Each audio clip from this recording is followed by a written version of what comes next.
Assalamualaikum warahmatullahi wabarakatuh. Kembali lagi bersama saya Ibnu Farid AMDTW. Baiklah, pada kali ini saya akan menyampaikan sebuah materi dengan judul terapi apa saja yang diperlukan oleh anak berkebutuhan khusus. Langsung saja, untuk sebelum memulai materi ini, langkah baiknya kita klik dulu tombol subscribe, like, serta share agar teman-teman yang lain dapat mengikuti materi ini. Perkenalkan, sebelumnya nama saya Ibnu Farid, alamat saya di Singkawang, pendidikan jurusan terapi wicara pada tahun 2014 di Poltekkes Kemenkes Surakarta. Untuk pengalaman kerja, saya terapis wicara di Klinik Yamed Child Development Center cabang Singkawang dari tahun 2016 sampai sekarang. Terapis wicara di Yamed Neuro Rehabilitation Center dari tahun 2017 sampai sekarang. Terapis wicara di Klinik Bersama Singkawang dari tahun 2015 sampai 2019. Terapis wicara di RSJD Sungai Bangkong Pontianak mulai Maret 2019 sampai sekarang. Terapis wicara di Tesla Therapy Center Pontianak dari tahun 2019 sampai sekarang. Oke, kita langsung saja ke materi. Untuk pengertiannya, apa itu anak berkebutuhan khusus atau yang lebih sering dikenal dengan sebutan ABK? Yaitu setiap anak yang dilahirkan di dunia ini tidak selalu mengalami pertumbuhan dan perkembangan.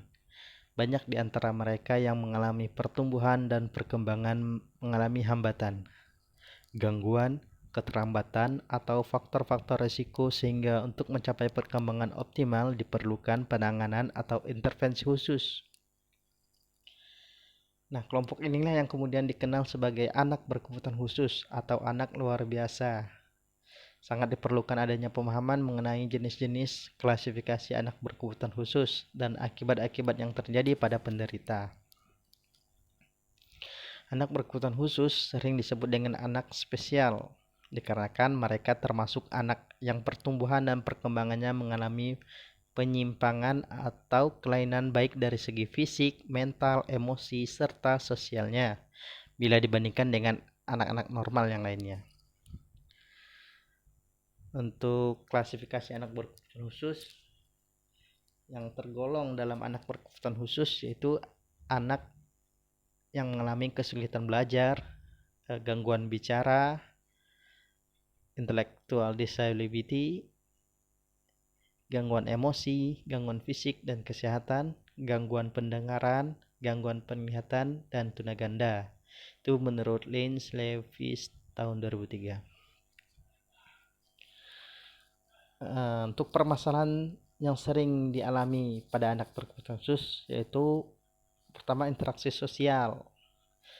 Kedua, komunikasi dan bahasa. Tiga, masalah perilaku. Keempat, masalah emosi. 5, masalah kognisi. 6, masalah sensori integrasi. Nah, ini permasalahan-permasalahan yang sering sekali dialami oleh anak berkebutuhan khusus. Dan tugas kita sebagai terapis dan orang tua yaitu untuk menangani masalah-masalah yang dialami anak ini agar anak bisa bersosialisasi dengan normal dengan anak-anak yang lainnya. Terapi apa saja yang diperlukan? Yang pertama yaitu sensori integrasi.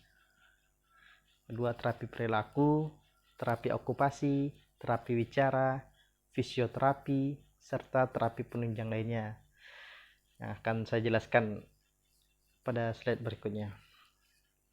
Untuk sensori integrasi yaitu sebuah terapi yang bertujuan untuk mengolah input sensorik yang baik dari lingkungan ke dalam otak.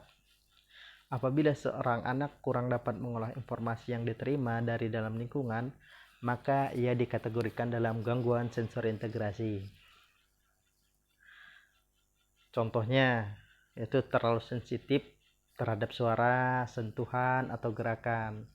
Contoh biasanya pada anak yang tidak mau dipeluk, ketika dipeluk ia selalu menolak, Terus masalah sensitif terhadap suara, itu misal anak dibawa ke pasar dia seperti bisingan, seperti mendengar suara yang keras dia teriak-teriak, bising, tutup telinga, seperti itu. Sebenarnya itu aktivitas gerakannya sangat banyak atau terkesan tidak bisa diam, atau sebaliknya tidak mau atau takut untuk bergerak. Nah, ini biasa disebut dengan hiperaktif atau hipoaktif untuk yang takut bergerak. Terus suka memilih-milih makanan. Ini juga termasuk dalam gangguan sensori integrasi, yaitu anak misal makanan-makanan lembek dia tidak mau mengunyah, tidak mau masuk mulut, seperti dia makan pisang dia tidak mau, makan pepaya dia tidak mau, makan bubur yang lembek-lembek dia tidak mau. Nah, ini juga termasuk di kategori gangguan sensori integrasi. Terus biasanya ada riwayat keterlambatan dalam berbahasa atau prestasi akademiknya menurun. Berjalan sering seperti sempoyongan atau sering mengenai benda-benda di sekitar area berjalan. Ini juga termasuk gangguan sensori integrasi. Nah, untuk aktivitas-aktivitasnya di dalam terapi sensori integrasi yaitu seperti ini, seperti bermain flying fox, mandi di bak bola untuk taktilnya. Nah, untuk yang gangguan taktil yang jalannya suka jinjit, seperti itu latihannya seperti bermain di tekstur-tekstur yang berbeda tanpa alas kaki, tentunya agar sensor dari lingkungan tuh dapat diterima dengan baik oleh tubuh, seperti bermain di lumpur, bermain di pasir, bermain di rumput-rumput dengan tekstur yang berbeda.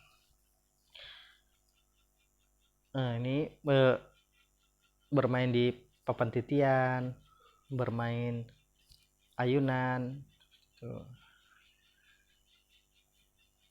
Selanjutnya terapi perilaku, itu bertujuan agar anak mampu merespon terhadap lingkungan dan mengajarkan anak perilaku-perilaku umum untuk menghilangkan perilaku-perilaku yang tidak dapat diterima secara sosial dan membangun perilaku-perilaku baru yang secara sosial bermanfaat dan dapat diterima. Yang lebih ditekankan untuk terapi ini adalah mengajarkan anak tentang kepatuhan dan respon terhadap perintah yang diberikan. Seperti latih kontak mata, perintah-perintah sederhana, tepuk tangan, tos, salam, terus perilaku-perilaku umum di masyarakat, buang sampah pada tempatnya, menghormati yang lebih tua, salam, seperti itu. Selanjutnya terapi okupasi, itu bentuk layanan kepada pasien yang mengalami gangguan fisik atau mental dengan menggunakan aktivitas menggerakkan sasaran yang terseleksi. Itu bertujuan untuk meningkatkan kemandirian individu pada area aktivitas kehidupan sehari-hari. Yang lebih tekankan di sini yaitu tentang motorik halus anak-anak gitu, serta aktivitas daily livingnya, activity daily living itu untuk menunjang kehidupan sehari-hari, seperti pegang sendok, kekuatan untuk motorik halusnya, menulis, menggunting, untuk lepas pasang kancing baju, resleting, seperti itu. Itu aktivitas di terapi okupasi. Selanjutnya terapi wicara adalah suatu ilmu yang mempelajari perilaku komunikasi normal atau abnormal yang dipergunakan untuk memberikan terapi pada penderita gangguan perilaku komunikasi, yaitu kelainan kemampuan bahasa, bicara, suara, irama kelancaran, serta sehingga penderita mampu berinteraksi dengan lingkungan secara wajar. Jadi untuk di terapi bicara yang ditekankan aktivitasnya itu untuk yang mengalami kelainan kemampuan bahasa, bicara, suara, irama kelancaran. Untuk aktivitasnya seperti ini untuk oral motor exercise-nya. Jadi untuk dari latihan prewicaranya dulu, baru nanti ke bicara. Mulai dari dasarnya dulu, setelah pengenalan kosakata, penambahan kosakata, oral motor exercise, terus interaksi sosial. Ini belajarnya di terapi bicara. Serta komunikasi yang baik dan komunikasi normal. Selanjutnya fisioterapi, yaitu bentuk pelayanan kesehatan ditujukan kepada individu atau kelompok untuk mengembangkan, memelihara, dan memulihkan gerak dan fungsi tubuh sepanjang daur kehidupan dengan menggunakan penanganan secara manual, peningkatan gerak, peralatan fisik, elektroterapeutis, dan mekanisme pelihatan fungsi, serta komunikasi. Jadi untuk anak berkebutuhan khusus yang mengalami gangguan gerak, kita juga memerlukan adanya terapi fisioterapi. Nah, seperti itu. Jadi semua terapi ini saling berkaitan untuk menunjang menangani permasalahan pada anak berkebutuhan khusus. Seperti ini, latihan berjalan, anak yang belum bisa tengkurap, kita diajarkan tengkurap, seperti itu. Yang belum bisa berjalan, nanti dari perkembangan motorik anak, nah itu sangat berpengaruh ke bicaranya. Jadi kedepannya itu sangat berpengaruh ke bicara anak.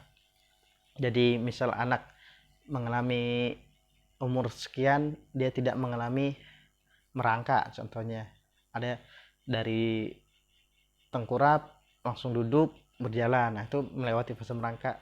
Nah harusnya dia melewati fase ini dulu, fase merangkak dulu, agar ke depan untuk pematangan batang otaknya itu udah matang sehingga bicaranya lancar. Jika dia tidak mengalami fase merangkak, kedepannya juga mengalami keterlambatan dalam bicaranya. Selanjutnya itu terapi penunjang lainnya seperti diet makanan, itu gluten free, casein free. Mengapa tidak boleh? Karena gluten adalah sejenis protein yang susah dicerna atau diurai oleh tubuh. Ditambah lagi, sebagian anak berkebutuhan khusus memiliki kelainan pada dinding usus halusnya. Akibatnya protein gluten yang tidak terurai sempurna tersebut dapat lolos dan menuju otak. Jika ini terjadi secara berlebihan, dikhawatirkan dapat menimbulkan efek seperti morfin dan mendorong anak untuk berperilaku negatif seperti hiperaktif, agresif, kehilangan kepercayaan diri, dan lebih parahnya lagi, anak cenderung untuk melukai dirinya sendiri. Sedangkan kasein bila dikonsumsi oleh anak yang memiliki kelainan pada dinding usus halusnya akan menimbulkan efek yang sama seperti ketika mengkonsumsi gluten, yaitu berperilaku negatif seperti hiperaktif, agresif, kehilangan kepercayaan diri, dan cenderung untuk melukai dirinya sendiri. Terus gula. Nah, gula ini mengapa tidak boleh? Karena kenaikan dan penurunan kadar gula darah secara drastis dapat pula mempengaruhi perilaku anak. Kenaikan kadar gula akan memicu anak autisme menjadi lebih hiperaktif dan agresif. Mengkonsumsi gula juga dapat memicu pertumbuhan jamur di dalam saluran pencernaan.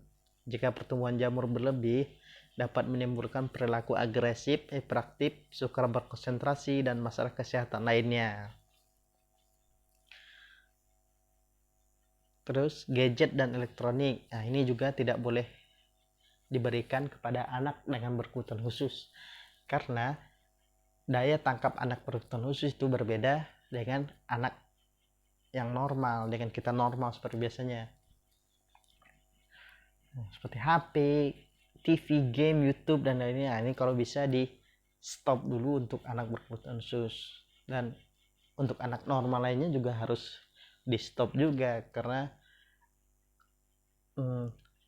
daya tangkap mereka juga tidak sesempurna orang dewasa yang dapat menangkap semua gambar, suara yang ada yang mereka tonton. Terus pola asuh dan lingkungan.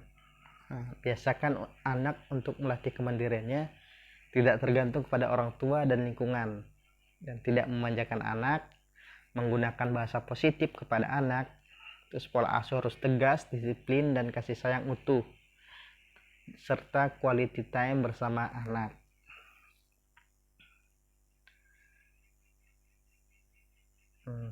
Dan orang tua wajib memberikan 3 kebutuhan dasar kepada anak. Pertama, asuh, itu papan, pangan, sandang, serta kesehatan. ASI, kasih sayang bukan kasihan. Setelah asah, stimulasi atau diajari. Nutrisi yang baik untuk anak, itu memberikan gizi seimbang. Terus stop penggunaan dot di atas 2 tahun, karena sifatnya dot ini akan menghambat pergerakan motorik anak, pergerakan organ-organ bicara anak. Jadi penggunaan dot dibatasi pada saat anak sudah berusia 2 tahun, dan untuk usia 2 tahun ke atas diusahakan untuk diganti dengan anak minum lewat gelas biasa atau menggunakan sedotan yang malah ada aktivitasnya seperti pergerakan-pergerakan otot bicaranya. Bedakan kasihan dan kasih sayang. Kalau kasihan itu memberikan semua kemauannya anak.